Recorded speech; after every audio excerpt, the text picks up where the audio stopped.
ಬೆಳಗಾವಿ ಜಿಲ್ಲಾ ಕಾಂಗ್ರೆಸ್ನ ಬಣ ರಾಜಕಾರಣ ಇದೀಗ ಮತ್ತೊಮ್ಮೆ ಬೀದಿಗೆ ಬಂದಿದ್ದು, ಬೆಳಗಾವಿಯ ಜಿಲ್ಲೆಯ ಕಾಂಗ್ರೆಸ್ನಲ್ಲಿ ಎಲ್ಲವೂ ಕೂಡ ಸರಿಯಾಗಿಲ್ಲ ಅನ್ನೋದನ್ನು ಮತ್ತೊಮ್ಮೆ ಜಗಜ್ಜಾಹೀರಾತು ಮಾಡಿದೆ. ಮೊನ್ನೆ ಅಥಣಿ ವಿಧಾನಸಭಾ ಕ್ಷೇತ್ರ ವ್ಯಾಪ್ತಿಯ ಸ್ಥಳೀಯ ಸಂಸ್ಥೆಗೆ ಸಂಬಂಧಪಟ್ಟಂಥ ಒಂದು ಚುನಾವಣೆಯಲ್ಲಿ ಮೂಲ ಕಾಂಗ್ರೆಸ್ಸಿಗರು ಹಾಗೂ ವಲಸೆ ಕಾಂಗ್ರೆಸ್ಸಿಗರು ಎಂಬಂತಹ ಎರಡು ಬಣಗಳು ನಿರ್ಮಾಣ ಆಗಿದ್ದು, ಕಾಂಗ್ರೆಸ್ಗೆ ಒಂದು ರೀತಿಯ ಇರುಸು ಮುರುಸನ್ನು ತಂದಿದೆ ಅಂತಕ್ಕಂಥ ಮಾತುಗಳು ಕೇಳಿ ಬರ್ತಾ ಇದ್ದಾವೆ. ಒಂದು ಕಡೆ ಲಕ್ಷ್ಮಣ್ ಸವದಿ ಅವರು ತಮ್ಮ ಬೆಂಬಲಿಗರನ್ನು ಗೆಲ್ಲಿಸಿಕೊಳ್ಬೇಕು ಅಂತಕ್ಕಂಥ ಪ್ರಯತ್ನಕ್ಕೆ ಕೈ ಹಾಕಿದ್ರು. ಇನ್ನೊಂದು ಕಡೆ ಸತೀಶ್ ಜಾರಕಿಹೊಳಿ ಅವರು ಕೂಡ ಇದನ್ನು ಅತ್ಯಂತ ಪ್ರತಿಷ್ಠಿತವಾಗಿ ತೆಗೆದುಕೊಂಡಿದ್ದು, ತನ್ನ ಬೆಂಬಲಿಗರಿಗೆ ಅಧಿಕಾರವನ್ನು ಒದಗಿಸಿಕೊಡಬೇಕು ಅನ್ನುವ ತೀರ್ಮಾನಕ್ಕೆ ಬಂದು ತಮ್ಮ ಬೆಂಬಲಿಗರಿಗೆ ಅಧಿಕಾರವನ್ನು ಹಿಡಿಸಿಕೊಡುವಲ್ಲಿ ಸತೀಶ್ ಜಾರಕಿಹೊಳಿ ಅವರು ಸಂಪೂರ್ಣವಾಗಿ ಯಶಸ್ವಿಯಾಗಿದ್ದು, ಇದೀಗ ಲಕ್ಷ್ಮಣ್ ಸವದಿ ಅವರಿಗೆ ಅಥಣಿ ವಿಧಾನಸಭಾ ಕ್ಷೇತ್ರ ವ್ಯಾಪ್ತಿಯ ಸ್ಥಳೀಯ ಸಂಸ್ಥೆಯ ಚುನಾವಣೆಯಲ್ಲಿ ಬಹುದೊಡ್ಡ ಮುಖಭಂಗವಾಗಿದೆ ಎನ್ನುವ ಮಾಹಿತಿಗಳು ಲಭ್ಯವಾಗ್ತಿದ್ದಾವೆ. ಬನ್ನಿ ಸ್ನೇಹಿತರೆ, ನಿಜಕ್ಕೂ ಕೂಡ ಬೆಳಗಾವಿ ಜಿಲ್ಲಾ ಕಾಂಗ್ರೆಸ್ ರಾಜಕಾರಣದಲ್ಲಿ ಏನೆಲ್ಲ ಬೆಳವಣಿಗೆಗಳಾಗ್ತಾ ಇದ್ದಾವೆ, ನಿಜಕ್ಕೂ ಕೂಡ ಆ ಒಂದು ಬಣ ರಾಜಕಾರಣ ಯಾವ ರೀತಿಯ ಕೆಲಸವನ್ನು ಮಾಡ್ತಾ ಇದೆ ಅನ್ನೋದನ್ನು ತಿಳ್ಕೊಂಡು ಬರೋಣ. ಅದಕ್ಕಿಂತ ಮುಂಚೆ ನೀವಿನ್ನು ನನ್ನ ಇಟ್ಗೆಯ ಮಂತ್ ಯೂಟ್ಯೂಬ್ ಚಾನಲ್ಗೆ ಸಬ್ಸ್ಕ್ರೈಬ್ ಮಾಡ್ಕೊಂಡಿಲ್ಲ ಅಂದರೆ ದಯವಿಟ್ಟು ಸಬ್ಸ್ಕ್ರೈಬ್ ಮಾಡಿಕೊಂಡು ಬೆಲ್ ಬಟನನ್ನು ಕ್ಲಿಕ್ ಮಾಡಿ. ನಾನು ಕೊಡ್ತಕ್ಕಂಥ ಮಾಹಿತಿ ನಿಮಗೆ ಇಷ್ಟ ಆಗಿದ್ದರೆ ಈ ವಿಡಿಯೋಗೆ ಲೈಕ್ ಮಾಡಿ, ಶೇರ್ ಮಾಡಿ, ಕಮೆಂಟ್ ಮಾಡಿ. ಸ್ನೇಹಿತರೆ, ಬೆಳಗಾವಿ ಜಿಲ್ಲೆಯ ರಾಜಕಾರಣ ಒಂದು ರೀತಿ ಎರಡು ಮನೆತನಗಳ ನಡುವಿನ ಒಂದು ಜಿದ್ದಿಗೆ ಕಾರಣ ಆಗ್ತಾನೆ ಬರ್ತಾ ಇದೆ.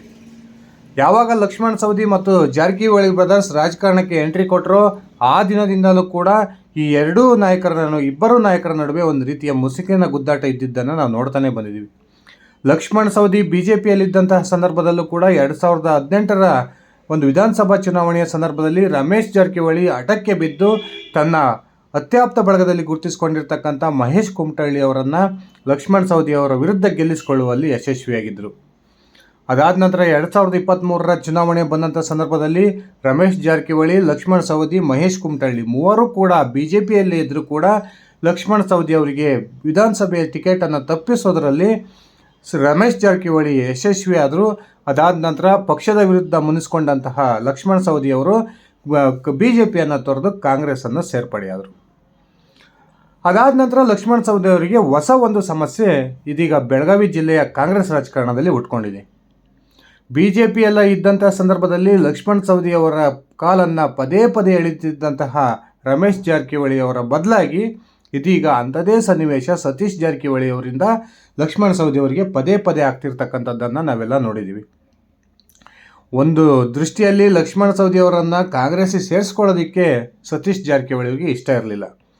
ಆದರೆ ರಾಜ್ಯ ನಾಯಕರ ಒತ್ತಡಕ್ಕೆ ಮಣಿದು ಕೊನೆಗೂ ಕೂಡ ಸತೀಶ್ ಜಾರಕಿಹೊಳಿ ಅವರು ಲಕ್ಷ್ಮಣ್ ಸವದಿ ಅವರನ್ನು ಕಾಂಗ್ರೆಸ್ಗೆ ಸೇರ್ಪಡೆ ಮಾಡಿಕೊಳ್ಳೋದ್ರಿಗೆ ಒಪ್ಕೊಂಡ್ರು. ಅದಾದ ನಂತರ ರಾಜ್ಯದ ಸಚಿವ ಸಂಪುಟದ ಒಂದು ರಚನೆಯ ಸಂದರ್ಭದಲ್ಲೂ ಕೂಡ ಲಕ್ಷ್ಮಣ್ ಸವದಿ ಅವರನ್ನು ಸಚಿವ ಸಂಪುಟದಿಂದ ಹೊರಗಿಡಿಸ್ತಕ್ಕಂಥ ಪ್ರಯತ್ನಕ್ಕೆ ಸತೀಶ್ ಜಾರಕಿಹೊಳಿ ಅವರಿಗೆ ಕೈ ಹಾಕಿ ಅದರಲ್ಲಿ ಯಶಸ್ವಿ ಕೂಡ ಆದರು. ಇಷ್ಟೆಲ್ಲ ಬೆಳವಣಿಗೆಗಳೇ ಆಗ್ತಿರಕ್ಕಂಥ ಸಂದರ್ಭದಲ್ಲಿ ಲಕ್ಷ್ಮಣ್ ಸವದಿ ಅವರು ಕಾಂಗ್ರೆಸ್ನ ರಾಜ್ಯ ಹಾಗೂ ರಾಷ್ಟ್ರೀಯ ನಾಯಕರ ಮೇಲೆ ಒತ್ತಡವನ್ನು ಹಾಕಿದರು. ನನ್ನನ್ನು ಕೇವಲ ಶಾಸಕನನ್ನಾಗಿ ಆಯ್ಕೆ ಮಾಡೋದಾಗಿದ್ದರೆ ನಾನ್ಯಾಕೆ ಕಾಂಗ್ರೆಸ್ಸನ್ನು ಸೇರ್ಪಡೆ ಆಗಬೇಕಿತ್ತು, ನಾನು ಪಕ್ಷೇತರ ಅಭ್ಯರ್ಥಿಯಾಗಿ ಸ್ಪರ್ಧೆ ಮಾಡಿದರೂ ಸಹ ನಾನು ಆರಾಮಾಗಿ ಗೆದ್ದು ಬರ್ತಿದ್ದೆ ಅಂತಕ್ಕಂಥ ಮಾತನ್ನು ಹೇಳೋದ್ರ ಮೂಲಕ ನನಗೆ ಮಂತ್ರಿ ಸ್ಥಾನವನ್ನು ಕೊಡದೆ ಹೋದರೆ ನಾನು ನನ್ನದೇ ಆದಂತಹ ರಾಜಕೀಯ ನಿರ್ಧಾರವನ್ನು ತೆಗೆದುಕೊಳ್ತೀನಿ ಅನ್ನುವ ಮಾತನ್ನು ಕೂಡ ಹೇಳಿದರು. ಆ ಸಂದರ್ಭದಲ್ಲಿ ಕಾಂಗ್ರೆಸ್ನ ಹೈಕಮಾಂಡ್ ನಾಯಕರು ಲಕ್ಷ್ಮಣ್ ಸವದಿ ಅವರಿಗೆ ಒಂದು ಭರವಸೆಯನ್ನು ಕೊಟ್ಟಿದ್ದರು. ಲೋಕಸಭಾ ಚುನಾವಣೆಯವರೆಗೂ ನೀವು ಯಾವುದೇ ದುಡುಕಿನ ನಿರ್ಧಾರವನ್ನು ತೆಗೆದುಕೊಳ್ಬೇಡಿ, ಲೋಕಸಭಾ ಚುನಾವಣೆ ಆದ ನಂತರ ನಿಮ್ಮನ್ನಗೆ ಒಂದು ಸೂಕ್ತ ಸ್ಥಾನಮಾನವನ್ನು ನಾವು ಕೊಡ್ತೀವಿ, ಅದು ನಮ್ಮ ಜವಾಬ್ದಾರಿ ಅಂತಕ್ಕಂಥ ಮಾತನ್ನು ಹೇಳಿದರು. ಆದರೆ ಇದೀಗ ಲೋಕಸಭಾ ಚುನಾವಣೆ ಮುಗಿದು 3-4 ತಿಂಗಳು ಕಳೆದಿದ್ದರೂ ಸಹ ಲಕ್ಷ್ಮಣ್ ಸವದಿ ಅವರಿಗೆ ಒಂದು ಸೂಕ್ತ ಸ್ಥಾನಮಾನವನ್ನು ಕಾಂಗ್ರೆಸ್ನಲ್ಲಿ ಹಾಗೂ ಸರ್ಕಾರದಲ್ಲಿ ಕೊಡಿಸೋದರಲ್ಲಿ ಕಾಂಗ್ರೆಸ್ ನಾಯಕರು ವಿಫಲರಾಗಿದ್ದಾರೆ.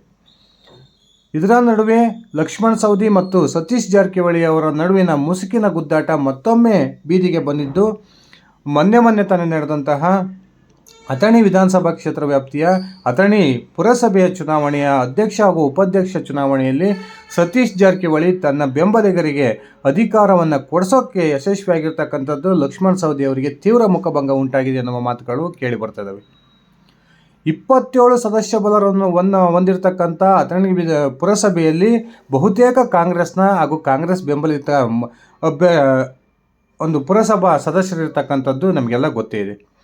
ಇದರಲ್ಲಿ ಮೂಲ ಕಾಂಗ್ರೆಸ್ಗೆ ಸೇರಿದ 15 ಪುರಸಭಾ ಸದಸ್ಯರಿದ್ದು, ಇನ್ನುಳಿದಂತಹ ಸದಸ್ಯರು ಲಕ್ಷ್ಮಣ ಸವದಿ ಯಾವಾಗ ಬಿಜೆಪಿಯಿಂದ ಕಾಂಗ್ರೆಸ್ ಸೇರ್ಪಡೆಯಾದರೋ ಆ ಸಂದರ್ಭದಲ್ಲಿ ಅವರು ಕಾಂಗ್ರೆಸ್ಸಿಗೆ ಬಂದಂತಹ ಸದಸ್ಯರು.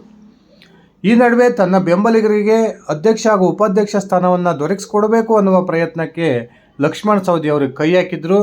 ಆ ಮೂಲಕ ಕಾಂಗ್ರೆಸ್ ಸದಸ್ಯರ ಬಲವನ್ನು ಪಡೆದು ತನ್ನ ಬೆಂಬಲಿಗರಿಗೆ ಅಧಿಕಾರವನ್ನು ಕೊಡೋ ಪ್ರಯತ್ನಕ್ಕೂ ಕೂಡ ಕೈ ಹಾಕಿದರು.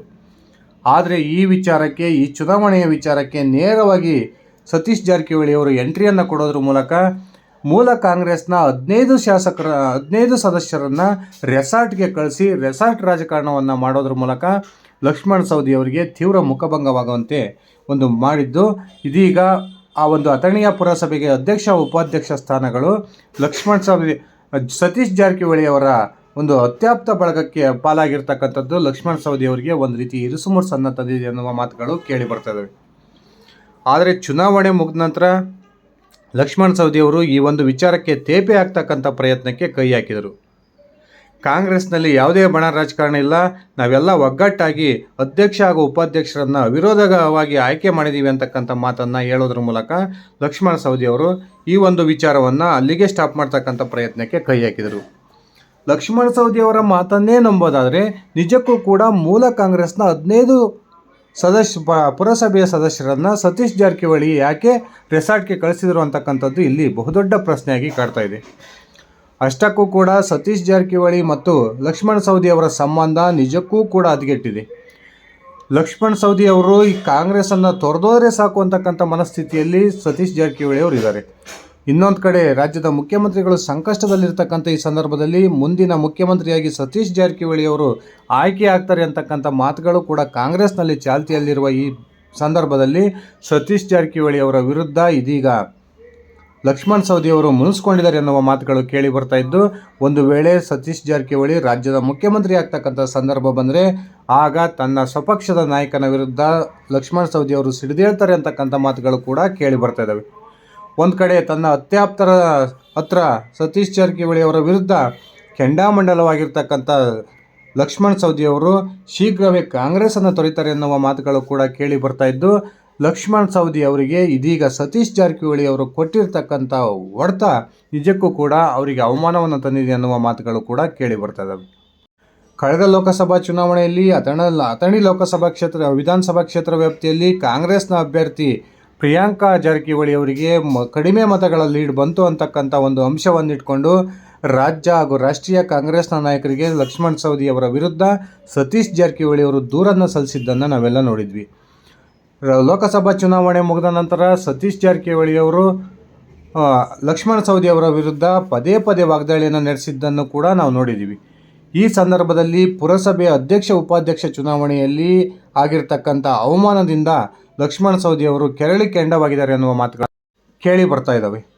ಕಾಂಗ್ರೆಸ್ನ ಬಣ ರಾಜಕಾರಣ ಇದೇ ರೀತಿ ಬೆಳಗಾವಿ ಲೋಕಸಭಾ ಕ್ಷೇತ್ರ ವ್ಯಾಪ್ತಿಯಲ್ಲಿ ಮುಂದುವರೆದಿದ್ದೆ ಆದರೆ ಅದು ಕಳೆದ ಸರ್ಕಾರದ ಅಸ್ತಿತ್ವಕ್ಕೆ ಏನು ಬೆಳಗಾವಿಯ ರಾಜಕಾರಣವೇ ಒಂದು ಎಳ್ಳು ನೀರನ್ನು ಬಿಟ್ಟಿತ್ತು, ಈಗಲೂ ಕೂಡ ಅದೇ ರೀತಿಯ ಪರಿಸ್ಥಿತಿ ನಿರ್ಮಾಣ ಆಗ್ಬೋದು ಅನ್ನುವ ಮಾತುಗಳು ಕೇಳಿ ಬರ್ತಾ ಇದ್ದಾವೆ.